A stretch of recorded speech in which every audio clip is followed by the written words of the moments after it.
Hello everyone, JT Viper here with a quick unscripted video about the classes. Now, I know there are a lot of definitions that get tossed around here, and I'd like to try and toss my own into the ring, if that were possible.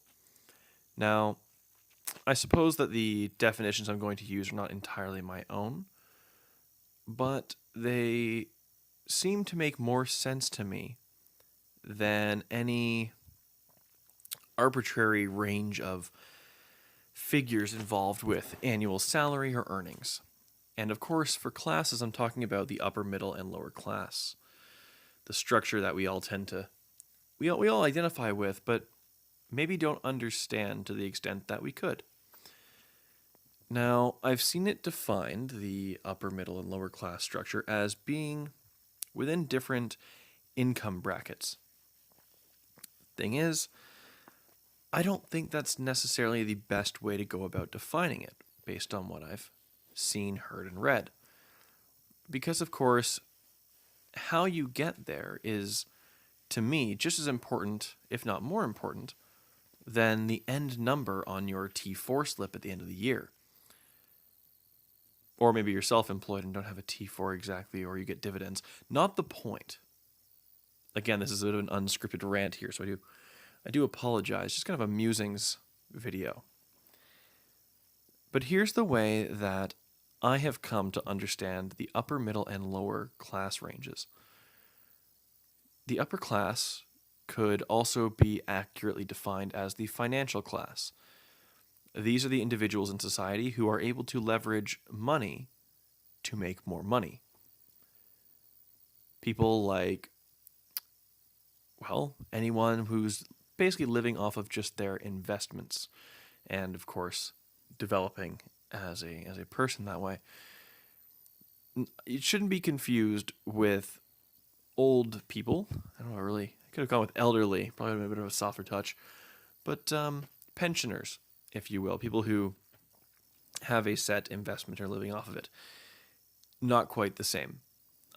I would kind of put them in the class that they left as they retired, but that's a whole other can of worms I'm talking about. I suppose I should clarify, let's talk about the currently employed individuals, just to make this a little more defined. So the financial class, the upper class, people who have money, and because they have money, can leverage that to make more money. Simple enough. Then you have the working class, people who typically, or at least by my definition, are required to convert their own unskilled labor into a wage or a salary or some sort of livelihood. And then you have the middle class. Now, this is the one that I find tends to get everyone stuck up on it more than anything else. Because, at least here in Canada, we all seem to want to identify as middle class. Well, what is middle class? Some people just see it as whatever they want to because it sounds nice. Being in the middle. Not being too far to the extremes. Oh, no one can really dislike you if you're just middle class. You're not an elite. You're not, ostracizing yourself that way, and you're not poor. You're not working class. You're not lower class. You're middle class. Well, no, it's not that simple. If the upper class leverages money for money, and the working class leverages unskilled labor for money, then the middle class is a bit of two things. Primarily, the middle class are those individuals who are able to trade and leverage skilled labor, a particular skill set or knowledge base, to make money. People like accountants or tradespeople who have established themselves like electricians, welders, carpenters. These individuals can make quite the sums of money, and they can do so because they have a particular skill that they then convert through labor to leverage for money. Now, why is it important to try and define the financial, working, and middle classes? Well, because a lot of politicians like to play on our perceptions of the middle class. Because, as I've mentioned, since the middle class is perceived somewhat as this innocuous, harmless group in the middle of everything, people who are in the elites will try to often identify as middle class to avoid the ire of those who are not financial class citizens. And people in the working class will try, whether for outward appearances or to make themselves feel better about their status in life, try to portray themselves or be portrayed as middle class. Me? I don't really see I don't see any shame in being working class. I don't see anything wrong with being financial class. You can be someone, it doesn't take, I should say, it does take someone with a bit of financial acumen or at least some common sense to manage money well, especially well enough that they can live off of it. And there's a lot to be said for the benefits and character building and the necessity in society for a working class of citizens. There's nothing wrong with either one.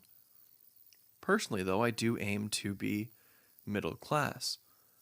It's why I'm going to college. It's why I'm going to develop a particular skill set at an educational institution that I know will be something I can lean on after graduation to allow me to earn more money and build a more successful and stable life for myself. So the middle class in politics gets targeted a lot, and the other classes get targeted through their interpretations of being middle class. So I suppose what I'm saying here is, one, maybe we should be looking at a slightly different definition than just numbers at the end of a year for the classes. And two, when a politician speaks to you and says, I want to benefit the middle class, I want to help out middle class Americans and middle class Canadians, check up on exactly what they mean. Because there could be tax grants, or there could be tax incentives, I should say, or grants for educational programs that would lead someone to become working class that may not benefit you if you are in the financial class of citizens. And of course, there's the other way around. People could be targeting the, say, lower financial classes where, not making as much money through their investments, but still living off of them, rather than trying to help out those who are working class trying to move up to middle class. There's a lot of ways that this can be muddied. So as always, keep your eyes open and keep them honest. Have a good night, everyone.